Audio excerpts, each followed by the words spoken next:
आपल्या शाळेतून कॉलेजची एक स्टुडंट साळवी म्हणून म्हणजे आमच्यापैकीच आहे, ती नॅशनलला गेली वेट लिफ्टिंगला।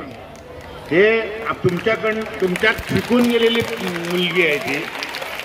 27-28 वर्षानंतर या क्रीडांगणात पुन्हा आले आणि एक स्पोर्ट्स पर्सन म्हणून आले, याचं मला खूप अभिमान वाटतो आणि मी या शाळा संचालकांचं मी थँक्यू बोलते की त्यांनी मला यासाठी कन्सिडर केलं। ॲक्च्युली मोबाईल ॲडिक्शन हे आपणच पालकांनीच पहिल्यांदा कमी केलं पाहिजे, तरच ते मुलांमध्ये कमी होऊ शकतं असं मला वाटतं। त्यामुळे आपण पालकांनी त्यांना स्फुरण दिलं पाहिजे की तुम्ही मोबाईल ॲडिक्शन त्यांना हे करता, त्यांना कुठल्या तरी क्रीडा प्रकारात वगैरे तुम्ही जर त्यांना प्रोत्साहन दिलं तर ते पुढे जाऊ शकतात त्याच्यात।